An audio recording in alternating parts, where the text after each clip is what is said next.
marketing and communication strategy where we're really trying to add clarity to what we communicate. And so we have all school listserv access, which we try to clearly delineate as things that are sponsored by us or the university administration. And we've also launched what's called the assembly line, which is more school-wide events and more of a quote-unquote fun opt-out listserv. And so really bifurcating that, I think, has helped students be able to choose what information they get, and that decreases the chance that they get weary of the communications. And one of the things that I think is actually most important is what's called UA steering. And so this is an opportunity for the 35 umbrella organizations on Penn's campus that represent a different niche each of student life. So MOJA is the Black Student Organization. There's one for the political groups. There's one for the LGBT groups, etc. They're all mutually exclusive. They come together once a week under the guidance of the Vice President, Faye, over there. And they're able to just discuss our issues, to give us project ideas, and also we invite guests from the administration to speak to them. So that's been on issues from career services through mental health and other things. But finally, I think the greatest service we've been able to do in terms of communicating and getting the name out there, but also being truly meaningful to students, has been our service portfolio. Because we found in the past that if we can debate bylaws and you can pass resolutions on things, and those are great and those are important. But at the end of the day, what means the most to students is putting something in their hands, giving them something tangible. And so we have a portfolio of 3 services. The first of which is legal services. We have a lawyer and retainer who gives free legal advice to undergraduate and graduate students, and that's on a smaller scale, 30 to 50 students a year. But I think the level of impact is extraordinary. The second thing would be the Penn mentoring program, and so it's an opportunity for undergraduate students to be paired up and get free coffee. I think is what we pay for with graduate students, to talk to them about the graduate school experience. That's about 200 to 300 students. Not a huge number on Penn's campus, but again, the impact is quite meaningful. And the third one is the UA airport shuttle service. So being in Philadelphia, it's important that we have transportation to and from the airport for winter break, spring break, Thanksgiving break. And for a cab, it's like $32, I think. And we're able to actually provide a shuttle service there for $5 per student. And over the past year, that's served 1,300 students, and so it's a solid percentage of the undergraduate population. And so that is another opportunity to engage and to communicate, to have us be relevant to them. And then one last thing I'm very excited about is the launch of Tech Office Hours. It's a new service that we're piloting now. And the undergraduate assembly has hired a student who's extremely competent in a breadth of technical areas to provide basically with a consulting service at a very basic level to student groups who are registered in our Office of Student Affairs. And so they're able to log online to our website, state the kind of issue that they're having, whether it's just finding a server space, updating their website, anything like that. They schedule an appointment, they can come in and we foot the bill. And I think that that's very, very new. We just launched it 2 weeks ago, but the reviews have already been fantastic. And so I'm really happy to see where it'll go next year. I am the outgoing president, so fingers crossed it keeps going very well. But so that's kind of, I guess, the brief overview. I mean, at the end of the day, it does help to be the funding source and to allocate the $2 million student budget. But really, the clarity of communications and the tangibility of the services, I think, has been the hallmark of our communication strategy so far. Similar to the other colleges, we have completely revamped our communication strategy, and that started last summer with a completely new website. And one of the most important features on that is, like someone else mentioned earlier, having a centralized events calendar. And what's been important there is we've drawn from other university resources. For example, we have something called the Yale Arts Calendar, and we have the university official calendar. These are all are now featured through our portal on the YCC website, the Yale College Council website. All undergraduate student organizations are required, since we do oversee the funding, are required to submit events to this, and it really has become a portal for students to go to and see what's going on campus. And more so, the website has become a portal for student life. The second thing that we've really worked on was a new newsletter this year. So last year, they started a newsletter that went out once a week.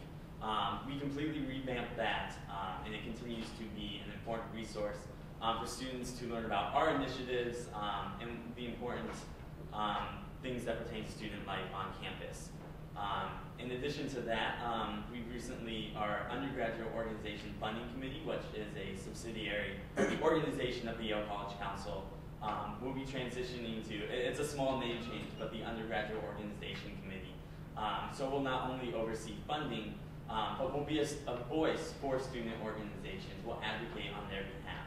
So it's expanding the role of the Yale College Council through student organizations' voices.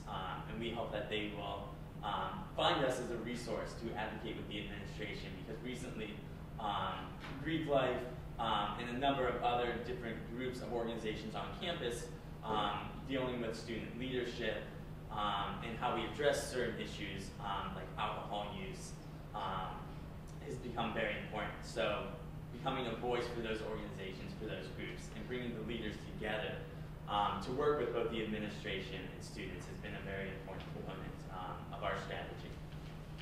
So along the lines with campus outreach, what are your respective relationships with the community, and how do you plan on further developing this relationship? I was hoping we could start with Harvard, you spoke about the Occupy movement, or Penn and Green Park.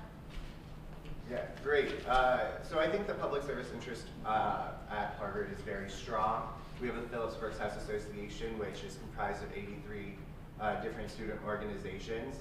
We do fund the Phillips Brooks PBHA is what we call it, each year. And we're definitely working a lot closer with them now. The Undergraduate Council doesn't have its own community outreach efforts.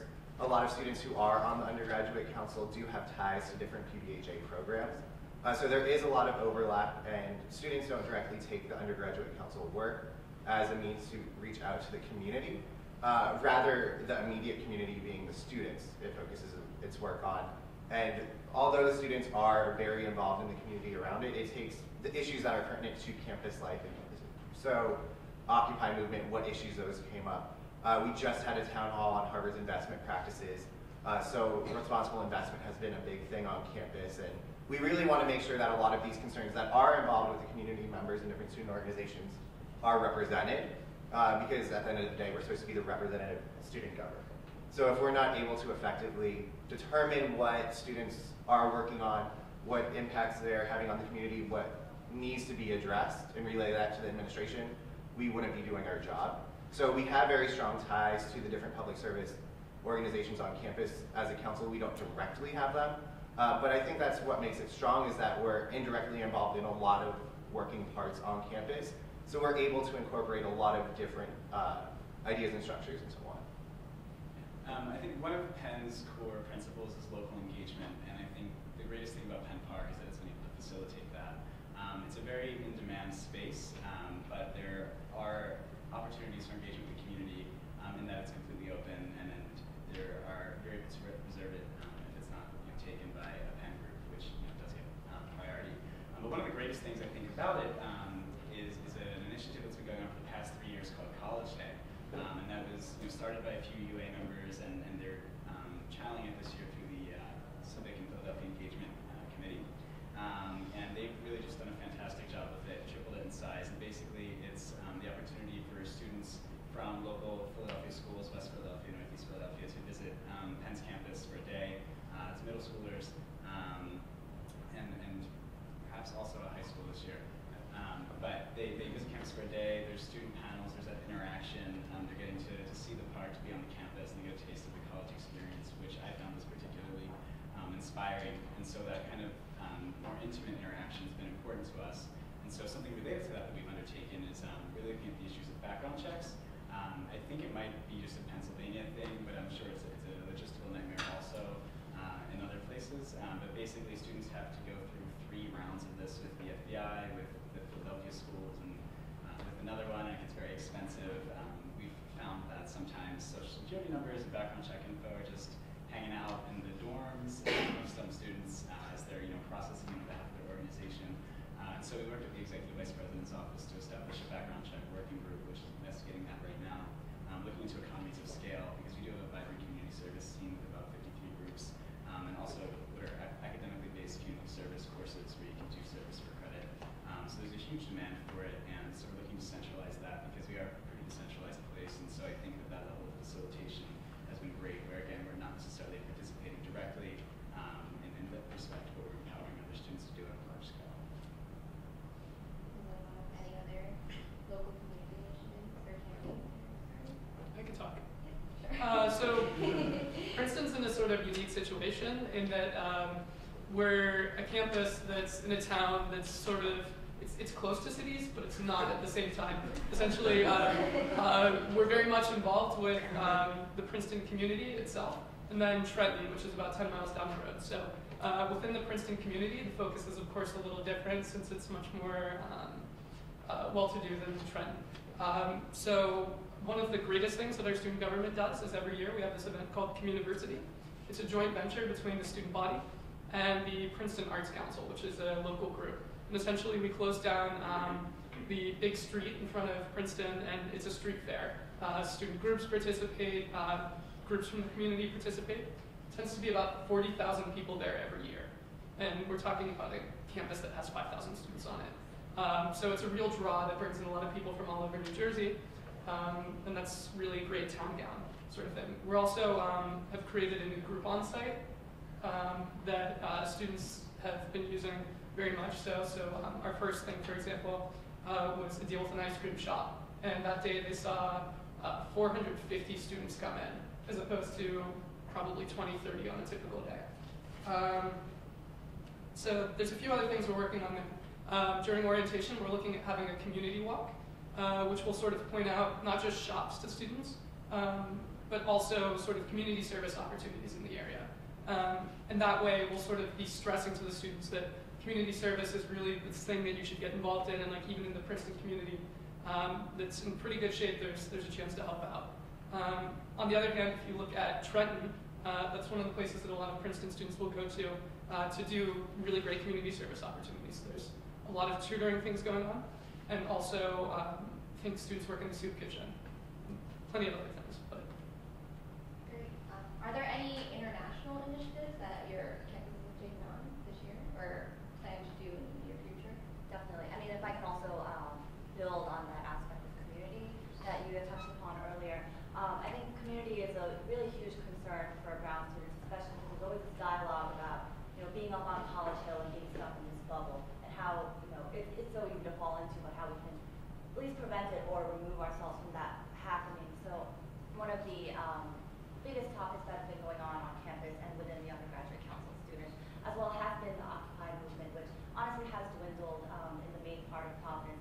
There were a lot of students who also went down, showed solidarity, and also pitched their own Occupy College Hill on Brown's main green, on Brown's main campus, which attracted a lot of media attention. So there's a show of solidarity among the students in regards to that front.